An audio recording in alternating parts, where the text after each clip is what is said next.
Well, hey, good evening. Welcome back to my little gardening show. I wanted to take you along tonight. I got something pretty neat in the mail. I've been waiting on it for about 10 days or so. So let me show you what I got. So what I got in the mail was Clyde's garden planner. This thing is just chock full of information. It is pure genius. It's relatively small. I mean, this is about 10 inches by maybe 6 inches. It's got this slide rule. There's a spring side and a fall side that covers the entire calendar year. So January through September on spring. Tail end of March through December.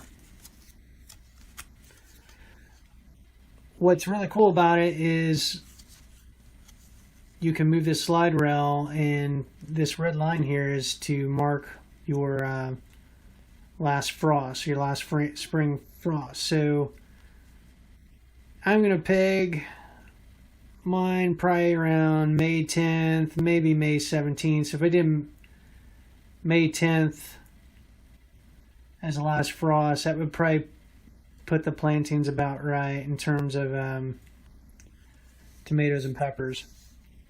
But before we get into that, the mechanics, let's just go over the information that's on here. So there's 22 like popular vegetable varieties, or common vegetable varieties that are in a lot of gardens. If like a specific vegetable is not on here, you can go by just find one that's in the same family. So for example, kale's not on here, but it's a brassica. Brussels sprouts aren't on here, but it's a brassica. So you could kind of go maybe off broccoli or cabbage or cauliflower. Or you could probably just white out what, maybe there's something you don't grow. You could just white it out and then adjust, manually make corrections on here. I don't know. But what I would do is just look for the, common families and go off the planting dates there, and you'll probably be all right. So 22 varieties. You got the weeks here of each month. If you pull this out of the way, see if we can get this close enough where you can see that. It tells you how much seed or plants you need to plant a 10-foot row by vegetable here. It tells you the planting depth in inches, the distance between rows or hills that's recommended if you're planting these crops, the distance between plants after thinning them out. So for example, potatoes, you'd want at least a foot between each hill.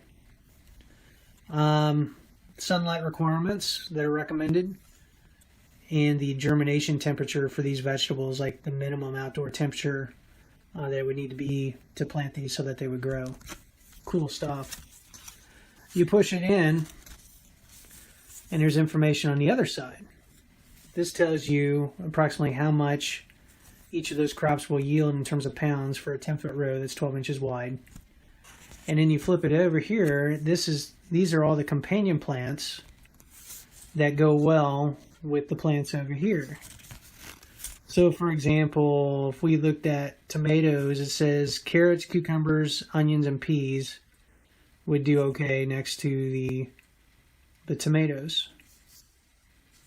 For pumpkins, they recommend sweet corn. So again, just interesting stuff. So again, there's a little legend down here that tells you what all this lettering and stuff means. And basically, SI is your seed indoors, like when to start your seeds indoors. FP is your first planting, and then the check marks are when you can expect to start harvesting the vegetables after you plant them. So then the magic happens here by adjusting that red line to your frost date, your last frost. So again, if we said May 10th for Ohio or 17th, somewhere in there, I'd have to look up the specific, but put it right about there. For tomatoes, it's saying I should start my tomatoes April 19th indoors. And my first planting, if I wanted to be completely safe, would be June 7th. Now, usually, my first planting is going to fall towards the end of May.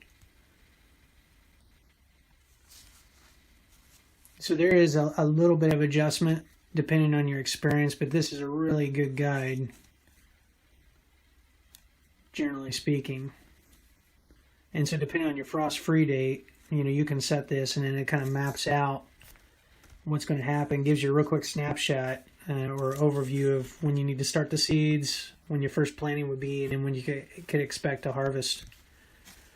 So that spring, you flip it over, and fall's the same way, except this time it's going off of your average first fall frost. So here being in Ohio, it's probably going to be around October 18th. And then that kind of sets up the timing on everything in terms of when to seed these things indoors for a last planting and when I can expect to harvest them all the way up to that last frost. So pretty cool stuff.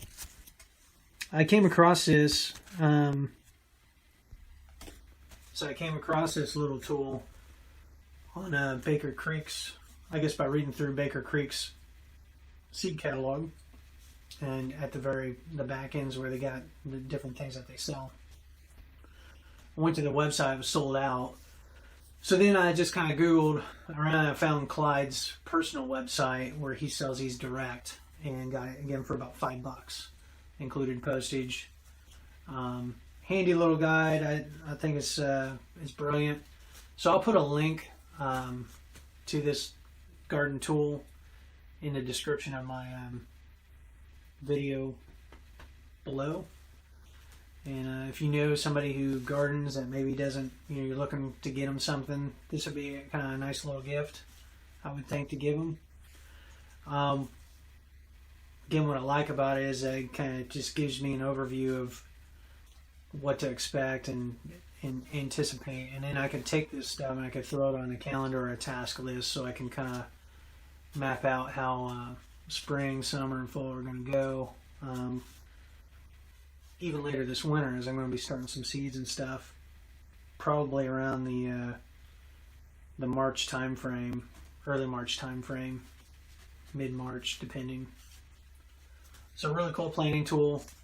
Thought I'd share it with you guys. So hope things are going well, and I'll catch you later. Until next time, happy gardening.